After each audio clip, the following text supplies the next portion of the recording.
Welcome back. This is Alex from Studio Trejo, and today we're going to review the Nikon 25-50 f4 AIS zoom lens. In photography and video production, prime lenses between 24 and 50 are the workhorses for most creators. But today, with the never-ending improvements to the modern standard zooms of the 24 and 28-70s, with f-stops of 2.8 and below, the span between the convenience of a zoom versus the brightness of a prime has diminished. But image rendition was different in the vintage age.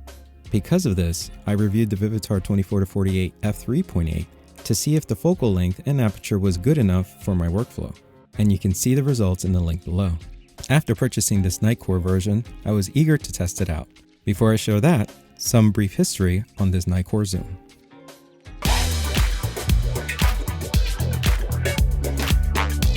It's the 1970s, and Nikon is doubling down on lens designs built for speed and versatility. While Canon and other third-party lens manufacturers were pushing limits in lens technology, Nikon was succeeding and improving their super-fast primes and zooms.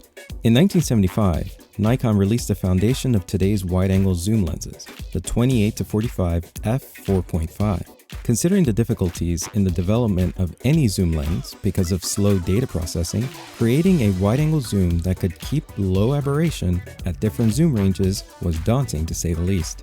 With zooms becoming more popular and brand power becoming more influential, in 1979, Nikon improved on this lens by releasing the 25-50 f4 AI in 1979 and the AIS version in 1981.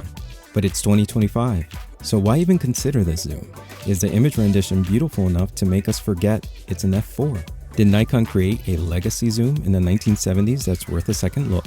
What's the performance like in photo and video? Let's find out by going over the key features of this lens. The Nikon 25-50 has a set aperture of f4 and stops down to f22. A constant aperture on a lens this old makes it a gem. With its 9 aperture blades, this lens creates beautiful 18-pointed sunstars on bright points of light. It weighs 601 grams or 1.3 pounds, which is half a pound lighter than the 24-70 G lens. The lens also has a 72 diameter filter thread size, common for zooms from this time frame. Inside the metal chassis, this lens has 11 elements in 10 groups, with close focusing at 0.6 meters or under 2 feet. Now let's talk about build quality and handling. In this era, Nikon never cut corners with their lenses. This lens is no exception. Well built, metallic, beautifully crafted. Some may even say hefty if you're used to plastic lenses. The 25-50 is a well-constructed, balanced piece of glass that will continue to perform well into the future.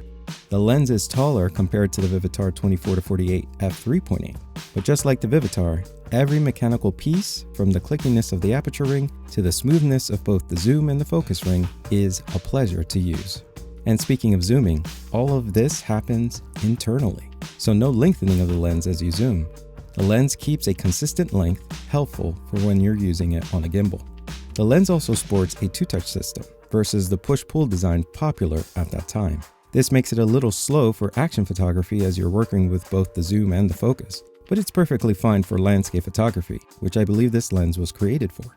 Videographers will very much enjoy the two-touch system, as there will be no worry of lens creep while using this lens.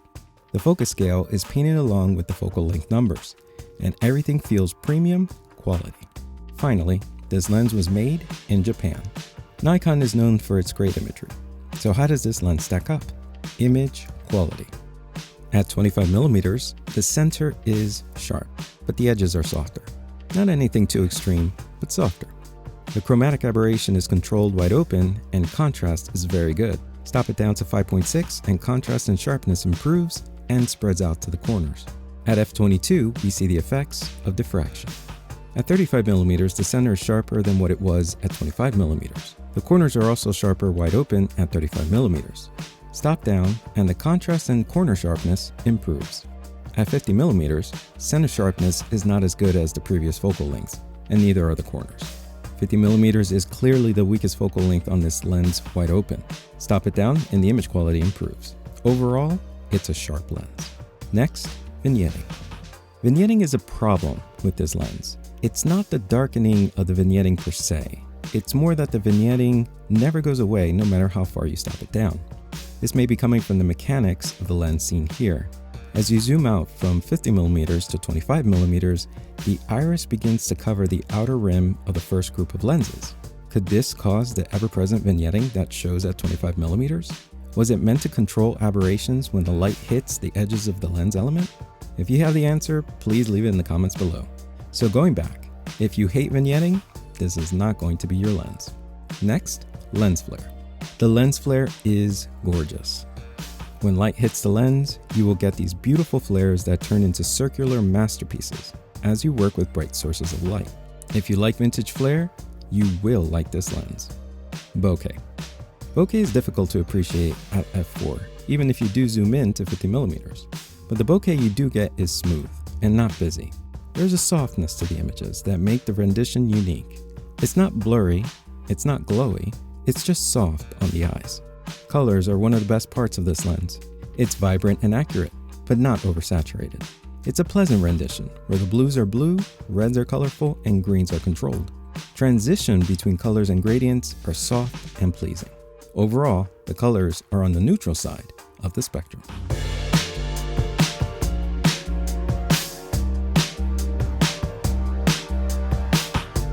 The black and whites are bold and film-like.